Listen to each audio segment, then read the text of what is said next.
Alors on va démarrer tout de suite avec cette première table ronde sur les nouveaux formats de la connaissance, les vulgarisateurs scientifiques. Alors nous avons l'honneur de recevoir, à distance toujours, on va faire un petit tour de France, Tania Louis. Est-ce qu'elle est là? Est-ce qu'elle nous entend? Est-ce qu'elle nous voit?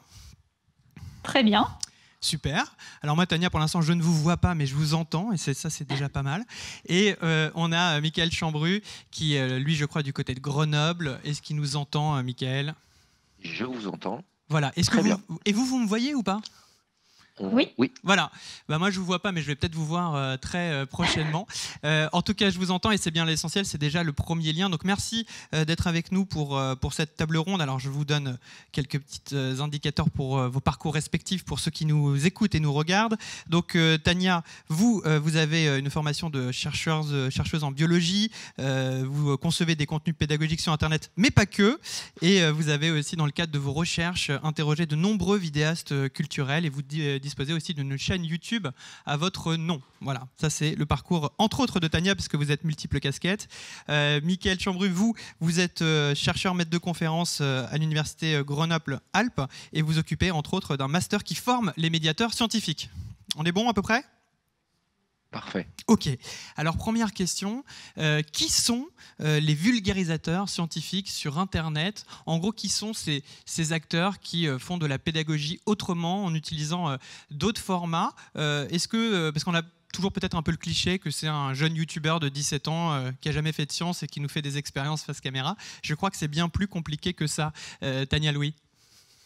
Oui, alors en effet, ce qui ressort de mon enquête que j'ai réalisée en 2018 auprès de 191 vidéastes culturels, c'est qu'en fait, le profil type du vulgarisateur scientifique sur YouTube, c'est plutôt une personne de 26 à 35 ans avec un fort taux de diplôme, puisqu'on est à peu près 50% qui ont au moins un bac plus 5 et qui vulgarisent généralement dans leur domaine de compétences, mais qui n'ont pas forcément de formation en audiovisuel.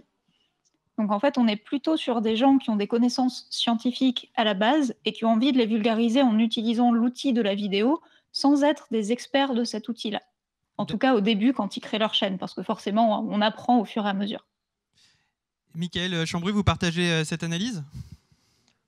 Oui, tout à fait. Ce qu'il faut bien avoir en tête, c'est que derrière cette étiquette-là que vous nous avez présentée de ces nouveaux vulgarisateurs, en fait, on retrouve une pluralité d'acteurs différents et qui sont d'habitude dans d'autres espaces, dans d'autres champs. On a des médiateurs scientifiques, des enseignants, des journalistes, des chercheurs dont le point commun, on va dire, est d'investir un nouvel espace où ils vont tenter de venir renouveler en distillant des pratiques qui, elles-mêmes, sont plus ou moins nouvelles. Oui, donc en fait, là où on peut avoir une fausse idée ou une idée reçue, c'est que ce sont donc des gens qui sont inscrits parfois on va dire dans le sérail, dans le circuit traditionnel de la recherche des universitaires et qui ont juste décliné finalement leur enseignement avec ces nouveaux outils, peut-être pour aller chercher pour conquérir un nouveau public. Est-ce que ça fait partie aussi des motivations de ces gens-là d'aller sur d'autres formats, d'autres outils ? Il y a un peu de ça, mais pas que. Donc, en fait, il faut vraiment distinguer le fait qu'il y a des enseignants et des chercheurs, mais il y a aussi des médiateurs, hein. Il y a tout un milieu de la vulgarisation en France qui est lié à des institutions comme des musées, des centres de sciences, etc., qui existent depuis des décennies et qui s'emparent de l'outil Internet, notamment pour toucher un jeune public, notamment des jeunes adultes qui vont assez peu dans les musées, par exemple. Mais il y a aussi eu l'impact du premier confinement, où tous les centres de sciences ont été fermés, où en fait le web est devenu le seul support de vulgarisation existant, ce qui a poussé pas mal d'institutions historiques à s'y déplacer, alors que ce n'était pas forcément le cas il y a ne serait-ce qu'un an. Oui, donc pour vous, justement, le confinement a été un accélérateur pour vulgariser, pour diffuser ces outils-là, ou ces nouveaux formats, ou ces nouveaux usages plutôt ? Mais il y a toute une communauté qui y était déjà présente, qui est plutôt une communauté d'indépendants avec quelques institutions. Mais les institutions ont été un peu obligées par la force des choses de s'emparer de ce nouvel outil. Et c'est très bien parce que du coup, les compétences sont un peu mutualisées et il y a une plus grande diversité de contenus. Alors, Michael Chambru, justement, à quand on peut dater l'arrivée de ces acteurs qui ne sont pas si nouveaux, on l'a compris en tout cas, de ces nouveaux modules, de ces nouveaux formats de la vulgarisation scientifique? Ça remonte à quand exactement ? Alors c'est toujours compliqué du coup de pouvoir donner une date précise parce que il y a tout un nombre d'outils différents qui sont mobilisés. Donc peut-être ce qu'on peut garder en tête, c'est que ces nouveaux, entre guillemets, formats suivent aussi l'évolution des nouveaux outils mis à disposition, et notamment des nouveaux outils liés aux réseaux sociaux numériques. Mais je pense que pour rebondir sur ce qui a été dit avant aussi, ce qu'il faut arriver à garder, je pense une idée à avoir en tête intéressante, c'est que ce qui est nouveau, c'est pas forcément tant dans les formats, dans les formes, dans les contenus vulgarisés par rapport aux pratiques instituées qui existaient déjà dans les lieux traditionnels, ceux qu'évoquait Tania, ceux qui sont aussi présents sur Internet, mais c'est plutôt l'outil qui est mobilisé. Ça peut être YouTube, par exemple, ça peut être Twitch, ça peut être toutes ces plateformes, et ça suit vraiment cette évolution-là. Et un des éléments qui, pour moi, est central pour comprendre ce qui se joue dans ces espaces-là, c'est la question de la confiance. Réel ou supposé que ces, entre guillemets, nouveaux vulgarisateurs parviennent à instaurer avec les publics dans le partage des connaissances et des savoirs. Et cette notion de confiance, pour moi, elle est importante parce qu'on est dans une période où les usages sociaux de la science sont énormément soumis à la critique. Et là, on a quelque chose d'essentiel qui se joue de mon point de vue. Oui, alors là, effectivement, Michael Chambry, vous abordez une question majeure, la question de la confiance, la question de la légitimité. Justement, ça, quand vous parlez d'Internet, quand on parle des nouveaux médias qui sont plus si nouveaux, mais c'est vrai que pendant longtemps, il y avait peut-être un déficit de confiance. C'est-à-dire qu'on se disait, tiens, ce qui circule sur Internet n'est pas forcément vrai parce que ça ne passe pas par le sérail médiatique traditionnel. Et peut-être même sur la question de la science. On a l'impression que ça a tendance à s'inverser peut-être avec la défiance grandissante que certains peuvent avoir justement sur les médias traditionnels au profit des contenus qui existent sur Internet, qui sont d'ailleurs pas tous dans une vérité scientifique. Tania Louis, justement sur cette question de la légitimité de la confiance, c'est quelque chose de majeur quand même par rapport à ces acteurs sur le net. Oui, en fait, il y a une vraie différence entre le net et les médias et les infrastructures de médiation traditionnelles, c'est qu'il n'y a pas de filtrage à l'entrée. N'importe qui peut créer une chaîne, un blog et se mettre à partager du contenu, ce qui n'est pas du tout le cas a priori dans un média traditionnel. Donc ça impose une discipline du public pour aiguiser son esprit critique et faire le tri. Et je me demande si c'est pas pour ça finalement qu'on trouve beaucoup de contenu sur Internet d'éducation à l'esprit critique et de zététique, alors qu'on en trouve très très peu dans les médias traditionnels ou les centres de sciences plus historiques. Mais effectivement, ça demande d'une certaine vigilance qui finalement aujourd'hui se transpose, comme vous le disiez, sur les médias généralistes. Parce que, en fait, c'est pas parce qu'il y a un filtrage à l'entrée que ce filtrage est parfait. Donc, garder son esprit critique reste important dans toutes circonstances, alors que c'est une pratique qu'on a peut-être plutôt développée sur Internet au départ. Alors, c'est très intéressant ce que vous dites, mais c'est vrai que, si je comprends bien, vous faites aussi appel à la communauté des chercheurs, un peu ce qu'est la base même d'Internet, hein, quand on peut voir justement des plateformes comme Wikipédia et le succès qu'a connu Wikipédia. Donc, on fait aussi appel à l'intelligence collective et à une sorte de communauté de chercheurs qui vont dire « Tiens, lui dit n'importe quoi, tiens, lui, je le valide », sachant qu'on sait très bien que la recherche scientifique se déroule aussi par l'approbation des pairs. Oui, en fait, de façon assez intéressante, quand on regarde la communauté des vulgarisateurs du web, il y en a beaucoup qui sont familiers du milieu de l'enseignement supérieur et de la recherche, voire qui en font partie. Et quand je dis beaucoup, c'est à peu près 20%. Donc, par rapport à la population générale, clairement, c'est énorme. Et les bonnes habitudes de ce milieu se sont assez spontanément transposées à celui de la vulgarisation, que ce soit celui de faire relire ses textes ou de se faire évaluer par les pairs et d'aller faire appel à des experts plus précis que soi sur certains sujets quand on en a besoin. Et ça, c'est vrai que ce sont des pratiques qui sont finalement assez courantes dans le milieu de la vulgarisation sur Internet et qu'on ne retrouve pas forcément dans les médias traditionnels, notamment dans ceux où il y a peu ou pas de journalistes scientifiques. Michael Chambrul, justement, à une époque, il y avait des émissions comme C'est pas sorcier ou On n'est pas des cobayes, des émissions scientifiques à la télévision, il y en a toujours d'ailleurs à la radio. Et là, on est d'accord qu'on peut avoir quand même une certaine de crédibilité parce qu'on se dit qu'il y a des filtres, que si ça passe à l'antenne, c'est à peu près vrai. Du moins, c'est ce qu'on s'est dit pendant longtemps. Là, comme le disait Tania, il n'y a pas de filtre, c'est-à-dire que n'importe qui peut arriver et dire, par exemple, pour soigner le cancer, il faut prendre du jus de pamplemousse. Justement, comment on lutte contre ça ? Alors, je ne sais pas si le terme de lutter est le plus approprié parce que ça renvoie à l'idée d'un combat, d'une guerre qui est peut-être pas le langage le plus approprié quand on parle de culture scientifique. Mais ce qui, moi, me semble important à rappeler, c'est que, et pour rebondir sur ce qui était indiqué avant, c'est que le succès notamment en termes d'audience, en termes de public touché, d'une chaîne de vulgarisation scientifique ou d'un contenu de vulgarisation scientifique sur les réseaux sociaux numériques n'est pas lié directement, il n'y a pas un lien de cause à effet direct sur la qualité de la vulgarisation scientifique proposée, sur la qualité des connaissances et des savoirs partagés. Ce qui me semble moins intéressant à tirer comme point pour mener une réflexion, c'est que ça vient contrebalancer deux hypothèses qui sont souvent très répandues dans l'espace médiatique, dans l'espace public, qui sont relativement, de mon point de vue, erronées.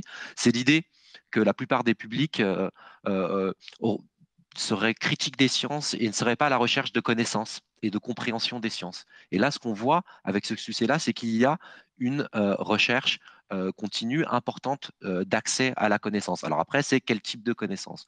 Donc ça me semble, moi, le premier point important à tirer d'un point de vue un petit peu analytique de ce qui se passe. Et la deuxième, qu'on retrouve aussi dès lors qu'il y a un petit peu des controverses, mais qu'on retrouve aussi dans les médias, entre guillemets, dits traditionnels, c'est l'idée, en gros, selon laquelle la science serait supérieure, disposerait d'une autorité naturelle sur les autres formes de savoir qui existent dans l'espace public. Et la vulgarisation scientifique qui se déroule, elle met ça aussi en tension, en confrontation, et ça amène des éléments de réflexion intéressants quand on veut réfléchir à ce que c'est ou à ce qu'est ou ce que devrait être la culture scientifique et la façon de la partager, que ce soit par des enseignants, des médiateurs scientifiques ou des journalistes scientifiques. Ça, c'est une question aussi importante que vous soulevez. C'est vrai qu'on a compris quand même tout, je crois, pendant cette pandémie, qu'il n'y avait pas une vérité scientifique, puisqu'on a vu quand même à longueur de semaines et de mois des épidémiologistes, des médecins, des scientifiques qui sont allés sur les plateaux traditionnels et qui se sont contredits. Donc ça a été, je pense, aussi un moment où le grand public a compris que la science n'était pas univoque. Ça, c'est quelque chose que vous considérez comme plutôt positif ou qui peut justement créer un peu de confusion? Tania. Ouais, en fait, la façon dont ça s'est passé dans un contexte très anxiogène a nécessairement créé de la confusion. Mais montrer la science en train de se faire et le processus de construction des connaissances, plutôt que les connaissances comme des choses déjà acquises, c'est un point qui est assez central dans la vulgarisation scientifique en général et qui est beaucoup discuté ces dernières années. Mais c'est vrai que dans le système scolaire français, en général, quand on nous parle de science, on nous donne des faits établis. On nous dit on sait ceci, on sait cela. On nous explique éventuellement comment ça a été démontré, mais on nous présente assez rarement ce qui n'a pas marché, tous les cul-de-sac qu'on trouve sur le chemin de la construction de la connaissance. Et c'est une chose qu'il faut vraiment explorer. On se rend bien compte qu'il y a énormément d'enjeux scientifiques qui sont assez centraux dans nos quotidiens. Là, en ce moment, on est dans une crise sanitaire, mais au-delà de ça, la gestion de l'énergie, l'environnement, les OGM, etc., tout ça, ce sont des questions de science. Et donc, avoir une bonne transmission et une bonne compréhension par le public de la façon dont les connaissances se construisent, avec des étapes et des échecs, c'est évidemment quelque chose qui est central. Et à mon avis, toutes les personnes qui communiquent de la science doivent s'emparer de ce sujet-là et de ce prisme-là, quels que soient les domaines qu'ils traitent. Justement, ce que vous venez de dire me fait penser à une réflexion d'Étienne Klein qui a dit récemment: quand on confond la science et la recherche, le doute qui est consubstantiel à la recherche colonise la science elle-même et on arrive à dire la science, c'est le doute. C'est intéressant dans ce qu'il dit sur la confusion entre la science et la recherche. Mickaël Chambru. Oui, c'est en tout cas oui, ça a des éléments qui du coup permet un peu prendre de la distance, un petit peu de saisir, et souvent très vite on va avoir des amalgames et on peut à peu près tout mélanger entre cette idée de doute, ce qui faisait le lien peut-être avec ce que j'évoquais tout à l'heure de la confiance. Et peut-être pour le dire autrement, je ne sais pas si c'est précisément ce que disait Étienne Klein, mais et rebondir sur ce qui était indiqué avant, je pense qu'il y a aussi quelque chose qui s'est révélé dans l'exemple que vous preniez autour de la crise sanitaire autour du Covid-19. C'est aussi comment des temporalités complètement différentes se sont confrontées, c'est-à-dire que la temporalité de la science qui a été mise aux yeux du public, bah, elle est entrée en tension, en conflictualité avec la temporalité médiatique. Et la temporalité de la science, c'est pas la même, ou la temporalité de la recherche n'est pas la même que la temporalité médiatique, et encore moins peut-être que de la temporalité politique. Et donc, du coup, là, on a eu un processus où on a donné à voir la recherche en train de se faire, la recherche conflictuelle, les tensions. La science avance par la controverse et par la conflictualité, sauf qu'on l'a donné à voir dans une temporalité, dans une urgence ultra, ultra, ultra, ultra rapide. Et tout ça, en plus, avec un temps, et ça, c'est le temps politique, où la science a été mobilisée, a été instrumentalisée par le pouvoir politique dans le cadre de la gestion de la crise sanitaire. Donc, au final, on ne savait plus trop, et on sait d'ailleurs plus trop quand on voyait ça donner aux yeux du public, de quoi on parlait? Est-ce qu'on parlait de recherche scientifique? Est-ce qu'on parlait de gestion politique d'une crise sanitaire? Est-ce qu'on parlait de logique médiatique visant à faire de l'audience et là où des scientifiques étaient intéressants? Donc voilà, là où on aurait peut-être pu avoir un peu moins de confusion, peut-être un peu moins de doute, pour reprendre l'expression que vous avez indiquée, ben on a fait une sorte de melting pot, un bouldi-boulga qui n'était pas forcément très évident pour moi à décrypter, et peut-être qu'il aurait fallu faire exactement l'inverse de comment ça s'est déroulé. Et l'inverse, quelle piste vous auriez suggéré par exemple?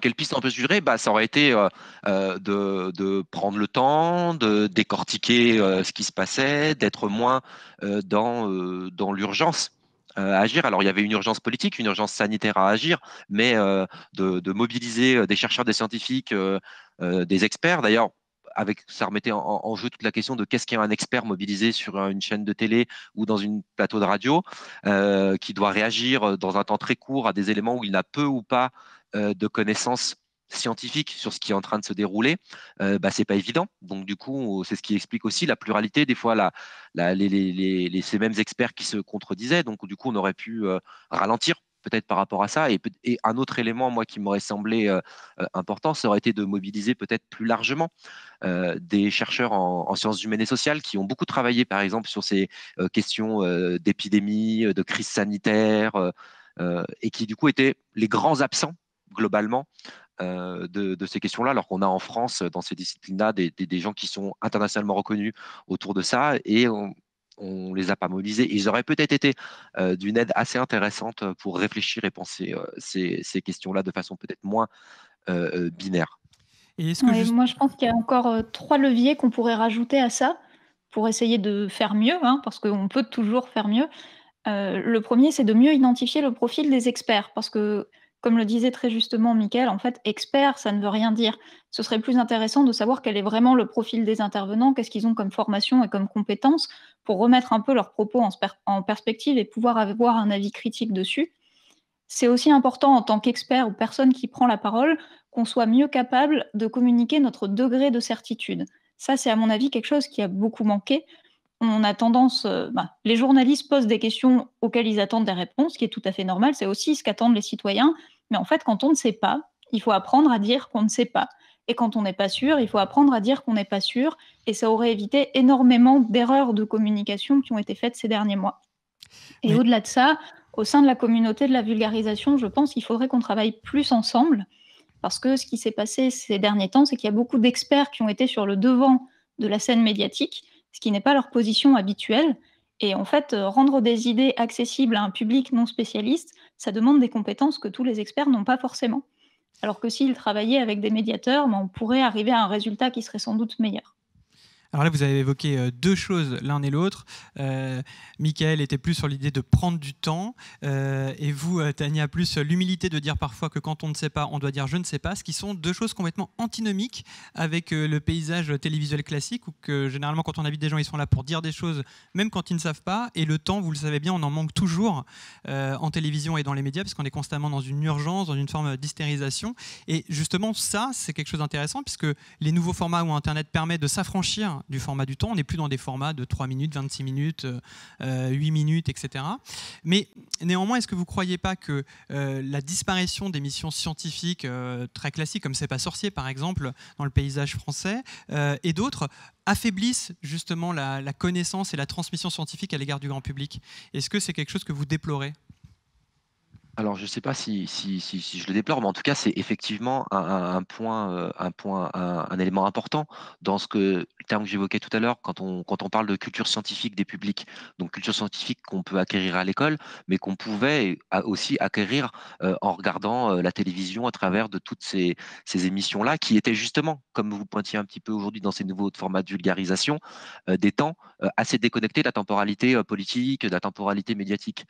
Et du coup, ça, effectivement, l'absence, la quasi-disparition totale de ce genre d'émission est assez importante, parce que ce qui était intéressant dans ce type d'émission-là, c'était pas qu'on était dans un temps court où on cherchait à défendre coûte que coûte que les savoirs scientifiques, ceux qui étaient produits par les chercheurs et par les institutions, étaient ce que je disais un peu tout à l'heure, de facto supérieure aux autres formes de savoir dans la société, on était plutôt ou aussi en train de montrer aussi en quoi la grille de lecture scientifique, elle était robuste, elle était plurielle et elle permettait de comprendre les phénomènes naturels et les phénomènes sociaux qui nous entouraient. Voilà. Et la culture scientifique, c'est ça, c'est pas dire la science est plus juste à raison de fait parce que c'est la science et parce que vous devez nous faire une confiance aveugle, mais c'est de montrer que cette grille de lecture-là, elle est robuste, elle répond à des normes, à des logiques qui nous donnent, pour reprendre un élément que vous disiez tout à l'heure, une approche du vrai, de la vérité, qui est tangible et sur laquelle on peut s'appuyer. Et ce manque-là, de ces émissions-là, c'est sans doute quelque chose aussi qui participait de cette confiance, du coup, dans les connaissances scientifiques, au Bien même sûr. titre aussi que les enseignants à l'école. Non, c'est très intéressant ce que vous dites, parce que finalement, le fait que les émissions, qu'il n'y ait plus de sanctuaire, qu'il n'y ait plus de sanctuarisation de la parole scientifique, ça laisse justement la menace de l'instrumentalisation de la science par le politique ou par l'urgence médiatique, comme on vient de le vivre là. Alors que s'il y avait toujours un îlot où on pourrait faire de la science pour la science et en prendre le temps, elle serait moins fragile et moins vulnérable à toute forme de récupération. J'aimerais vous interroger aussi sur un autre point qui est d'actualité, qui est celui de la méfiance qu'ont la plupart des Français sur la vaccination. Cette méfiance, on voit, elle circule aussi beaucoup sur Internet. Je crois qu'on est quasiment les champions d'Europe, peut-être même du monde, à l'égard de cette défiance autour du vaccin. Or, il me semble que la communauté scientifique admet que le vaccin est quelque chose de positif pour la population. C'est une chose qui doit être donc installée. Donc, comment vous jugez justement ce conflit qu'il peut y avoir entre, on va dire, une approbation collective sur les bienfaits de la vaccination et une méfiance grandissante de notre population ? Et sous-jacent à cette question, quel est le rôle justement d'Internet par rapport à cette défiance-là ? Tania. C'est un sujet compliqué parce qu'en fait, le rôle, il est double et c'est lié toujours au fait qu'il n'y a pas de filtration à l'entrée. C'est-à-dire qu'Internet, c'est à la fois un endroit où on peut trouver des informations fiables et c'est un endroit où on peut trouver des mauvaises informations. Donc, il y a beaucoup de gens qui ont fait des gros travaux de pédagogie sur le fonctionnement de la vaccination, la balance bénéfice-risque en médecine, qui sont des notions centrales pour comprendre ces choses-là. Il y a des gens qui ont aussi pris des argumentaires anti-vaccins et qui ont répondu point par point pour déconstruire les incompréhensions. Mais finalement, je ne suis pas sûre, à titre personnel, que sur des sujets comme ça, Internet soit la bonne façon d'échanger. Je pense que pour des sujets notamment de santé qui nous touchent tous, sur Internet, personne n'y va pour changer de position. Il y a toute une partie du public qui est neutre, qui va vraiment chercher à s'informer, mais en fait, on va souvent sur Internet pour confirmer un avis ou pour essayer de confronter des gens avec qui on n'est pas d'accord et pour les convaincre. Ce qui, à mon avis, est une très mauvaise démarche. Je pense que c'est vraiment le genre de sujet qui gagne à être discuté en face à face, plutôt pendant des conférences ou des ateliers s'il faut un médiateur, ou en famille. Je sais que moi, par exemple, le sujet de l'homéopathie, c'est un sujet que j'évite sur Internet parce que je n'ai jamais eu aucune discussion constructive à ce sujet-là, sur ce média-là, alors qu'en face à face, j'ai eu des discussions très intéressantes avec des gens dont les points de vue étaient très différents des miens. Et le face-à-face permet de prendre le temps de comprendre son interlocuteur, de se mettre à sa place et d'avoir un échange constructif. Donc, Internet a ses limites là-dessus. Ouais, là, je vais vous faire réagir, Mickaël Chambru, sur cette question-là aussi, mais je résume en 2 secondes ce que vient de dire Tania. Enfin, je reprends juste une idée qui me semble très intéressante, c'est effectivement les limites d'Internet sur la question de la bulle de filtre, etc. C'est-à-dire qu'on prêche justement un public qui partage déjà les mêmes croyances, à l'inverse justement de ce qu'était la télévision avec des émissions scientifiques, où quelque part, comme on était dans un format linéaire, elle arrivait à 17h, 18h sur le service public, et donc elle pouvait toucher par nature d'autres personnes et intéresser d'autres personnes parce que les grands-parents regardaient ces émissions, donc les petits-enfants allaient dessus, etc. Donc on allait sortir justement du public acquis. Ça, je pense que c'est une différence assez intéressante que vous venez de soulever. Mickaël Chambru, sur la question justement des anti-vaccins qui sont très présents en France sur Internet, comme je le disais, sans doute un champion européen, si ce n'est pas du monde. Comment vous l'interprétez, ça, ce mouvement de défiance ? Ce mouvement de défiance, et ça va faire le lien aussi avec ce que pointait Tania et ce que vous pointiez juste avant. C'est-à-dire que du coup, là, on est dans un contexte où on doit agir je dirais, avec deux points importants. Le premier, c'est qu'on est dans nos vies, plus que jamais, la science, elle est partout. Elle est présente de partout, et notamment dans ces applications technologiques, techniques, dans nos maisons, dans les transports, dans les entreprises, dans notre santé, dans notre alimentation, dans la politique. On est entouré à 90-99% de choses qui ont circulé, qui viennent de la science. Et très globalement, à fort pourcentage, on ne sait pas l'analyser, on ne sait pas l'expliquer. Moi-même, je suis scientifique dans une discipline, je suis, entre guillemets, expert d'un certain nombre de choses, mais 99% ou 95% de ce qui est autour de moi, je ne suis pas capable de plus l'expliquer que vous, par exemple, ou que les personnes qui s'occupent, ou même qu'un vulgarisateur ou un médiateur, ou même qu'un chercheur ultra spécialisé, par exemple, en astrophysique. Donc, il y a déjà ce constat-là, et ce qui n'était pas forcément le cas il y a 50 ans, il y a 10 ans ou il y a 100 ans. Donc, on a cet élément-là qui joue. On est entouré de plus en plus de sciences appliquées sans qu'on puisse vraiment la comprendre, l'analyser. Donc, du coup, on revient à cette idée qu'on doit faire confiance aux gens sur cet élément-là, aux chercheurs, ou en tout cas à ceux qui sont légitimes autour de ça. Et dans le même temps, on a cette fameuse crise de confiance que j'évoquais un petit peu tout à l'heure dans la science, et qui est notamment liée, et c'est ça le lien avec les antivax que vous évoquez, avec les applications et les conséquences de l'usage des sciences dans l'espace public autour de situations à problème, qui ont eu de vives contestations, de vives scandales, qui vont être le nucléaire, les OGM, les scandales sanitaires. Donc qui du coup ça ont participé, notamment parce qu'il y a eu une instrumentalisation, notamment par le politique ou à des fins économiques, des connaissances scientifiques. Donc là, on est vraiment dans une situation où on n'associe plus, peut-être comme à une époque, science est égale à progrès social, à progrès sanitaire. Et donc, du coup, ça a contribué à polariser les positions. Et donc, du coup, avoir des avis très tranchés entre pro, anti-vaccins, etc., etc. Et que dans cette situation très clivée, qui peut-être a une particularité française, parce qu'en France, on aime le débat, on aime la démocratie, voilà, on a ces débats, il suffit plus, ou il suffit pas de dire la communauté scientifique dit que le vaccin c'est bien, de réaffirmer à nouveau ses positions d'autorité, parce que ça ne fait que renforcer le clivage et les oppositions. Ou même quand, là pour reprendre un élément très récent, quand le politique ou certains hommes politiques disent bon, bah, si c'est comme ça, il y a un Français sur deux qui ne voudra pas se faire vacciner, on va les obliger en rendant obligatoire la vaccination. Mais c'est l'inverse. Qu'est-ce qu'il faut faire en termes de médiation et en termes de partage des connaissances et des savoirs? Parce que là, on fait que à nouveau reproduire les clivages, et on va à l'inverse de ce que indique Tania, qui serait entre guillemets la bonne solution à faire. Mais pour ça, si on voudrait vraiment faire ça, donc faire de la culture scientifique, il faudrait donner les moyens aux universités, donner les moyens à l'école, donner les moyens aux services publics de la télévision de pouvoir faire de la culture scientifique. Et les acteurs, que ce soit les chercheurs, les enseignants, les médiateurs scientifiques, les vulgarisateurs, ils sont prêts, ils sont demandeurs, ils ont les compétences, ils ont les savoir-faire. Là, on est plus sur une question maintenant aussi de moyens alloués à tout ça. Mickaël et Tania, merci. Forcément, nous aussi, on est contraints par les formats et il nous reste que 30 secondes. Je vais laisser donc les dernières secondes à Tania en lui posant une grande question. Il va falloir qu'elle soit efficace, répondre dans un minimum de temps pour nous donner justement son remède principal pour lutter contre cette défiance qui a pris une grande partie de cette table ronde, mais qui, je pense, a été une question importante. Tania, le meilleur remède selon vous? Le meilleur remède, c'est de se rappeler qu'on est tous des êtres humains, qu'on n'est pas juste les opinions qu'on porte, et de savoir identifier les moments où on est prêt soi-même à échanger de façon constructive. Quand nous-mêmes, on n'est pas dans le bon état d'esprit, ça ne sert à rien de lancer des discussions, elles ne seront jamais utiles. Mais par contre, quand on est dans le bon état d'esprit, il faut en profiter et se rappeler qu'on discute d'humain à humain et pas de camp numéro 1 à camp numéro 2 avec des avis opposés. Écoutez, merci beaucoup pour cette discussion qu'on a fait d'humain à humain, même si on est passé par la technologie. Je ne vous ai pas vu ce matin, mais je vous ai entendu. Et c'est bien ça le principe de la conversation, de la démocratie, s'entendre, s'écouter et se comprendre. Merci à vous, Tania Louis, merci Mickaël Chambru. Et puis à bientôt, donc, soit en face à face dans les universités, vous enseignez, ou directement sur Internet, sur la chaîne YouTube, par exemple, de Tania, que je recommande. Merci à vous.